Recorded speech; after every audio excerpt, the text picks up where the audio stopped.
Shumë mirë, shumë mirë. Klinika e Bukurisë, kështu është titulli origjinal i veprës. Klinika e Bukurisë me ulje. Gjithmonë discount e ka origjinali. Ne po shohim edhe pamje ndërkohë të vënies në sken të pyes fillimisht përse premiera në Fier dhe jo në Tiranë, se bën pak çudi. Është bërë traditë tashmë që jepen premierat në Fier, edhe në fakt duket dhe si një test, domethënë që publiku Fierit Eduard Troket, po e kalon. Testin edhe më pas shfaqja vjen Po, sipas përvojës time të parë, po këtë kam kuptuar. Okej. Nuk është përshtypja ime. Dhe u prit për sa javë u dha në Tiranë? Në Tiranë u dha për 8 ditë. Dhe u prit që me të parën shumë mirë. Ishte sold out gjithkohon. Pati një bum kërkesash, po.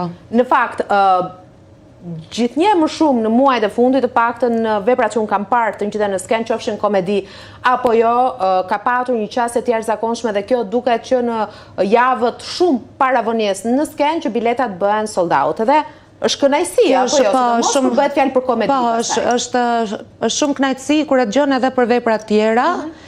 Prandaj duke parë që ka ndryshuar shumë qasja e publikut shqiptar, unë e prisja që do ishte kaq e suksesshme.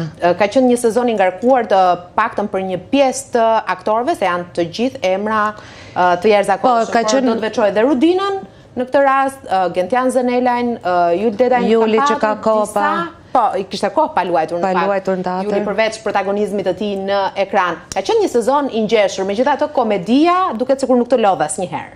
Unë me sa kam parë, se kam pasur dëshirë të ndjek provat që në tavolinë, jemi argëtuar shumë.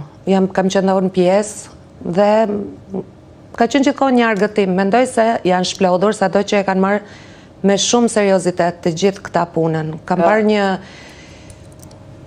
seriozitet të jashtëzakonshëm. Pavarësisht se flasim për aktorë të humorit dhe komedian, çfarë ndodh në klinikat estetike? Është ajo se çfarë pasqyrohet përmes notave të humorit në veprën që është vënë në sken? Sa pjesë e realitetit shqiptar gjendet në këtë komedi? Unë mendoj, satirike duhet thënë. Me gjitha përshtatjet që kemi bërë, mendoj se e paraqet 100% realitetin shqiptar. Vepra ka disa mesazhe, nuk ka një mesazh vetëm, dhe një nga këta është që ti do t'jesh i përkryer, sepse kështu të kërkon shoqëria, mendoj unë.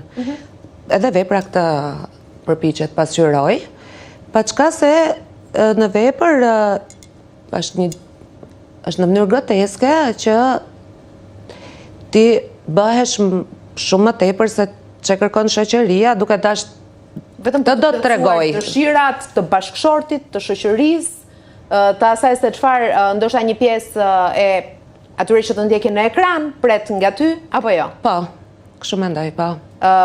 Rudina Dembasa, një nga 8 aktoret në sken, luan rolin e një qytetare italiane, që vjen në Shqipëri pikërisht për të përfituar nga këto ofertat e klinikave estetike, apo jo? Po, kjo që e pëson në fund. Po, dhe me sa dim, të me thënë nuk mund të them diçka konkrete, sepse nuk është se e kam studiuar konkretisht, por kjo ndodhë rëndom. Prandaj në fund të veprës, ndodhe dhe me turizmin dentar kjo, prandaj në fund të veprës, është një gjë pa aq absurde, turizmi dentar, dhe me thënë, si të bëjmë një prodhim në seri, mendoj unë, kështu këtë jep vepra. Një nga batutat që unë mbaj mend, sepse e kam parë në javën e parafundit të vënies në sken, ishte paguaj 2 buzë, merr të tretën falas. Dhe me thënë, ironia vazhdon thuajse në çdo pjesë të veprës. Është në shumë prej batutave i kanë përshtatur dhe vetë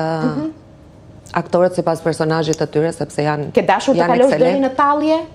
Deri në se satira therë se po, humori pa limit po, të vërteturat edhe të hidhura. Po deri në tallje? Unë jo, nuk kam dashur të kaloj deri në tallje. Por vepra të çon vet aty. Do të thënë Nuk mendoj se aty ndonjë personazh ndihet i tallur, edhe një nga publiku që e shikon. Ajo tall fenomenin Çfarë të më shumë, teksa edhe e përktheje këtë vepër. Do të thënë flasim për një doktor që kalon të gjitha hallkat deri tek ndërhyrjet, pa kontrolle, pa regjistrime, pa analiza më përpara, gjithçka vetëm për të bërë lek. Tek një asistente që shtirej si nëna e doktorit, kur në të vërtet nuk ishte, tek një çift ku burri do ta shoh gruan në formën më perfekte sipas syve të tij, tek pacientja nga Italia që vjen për të përfituar nga uljet në Shqipëri, sepse në Itali kontrollet janë shumë më shumë dhe çmimi është shumë më i lartë. Me thënë, cila dhëmb, apo të gjitha bashk? Të dhëmbin të gjitha bashk. Dhe ndjen jo vetëm për sa i përket klinika e bukurisë, po në çdo sektor të jetës tonë është diçka e tillë. Edhe supermarketi, unë kështu e ndjej, dhe bie pjesë e një mashtrimi të madh, që mund të themi janë edhe rrjetet sociale që janë ky lloj problemi, por jemi pjesë e një mashtrimi të madh. E kuptoj, dhe tentojmë të bëhemi të gjithë njësoj. E ke vënë re? Kjo është më e dhimbshme. Kjo është shumë e dhimbshme. Çfarë ndodh me klinikën e bukurisë? Sepse ne e tham, unë e thash pak më parë që e pash në javën e parafundit, ka përfunduar për këtë sezon, do të ketë një udhëtim, një sezon veror për klinikën e bukurisë apo jo? Nuk besoj të ketë, kanë nevojë për pak pushim. Kështu mendoj se tani ata do e vendosin vetë regjizorja, aktorët. Por unë mendoj që do jepet përsëri, sepse është kaq pjesë e aktualitetit, është kjo e para dhe njerëzit do duan publiku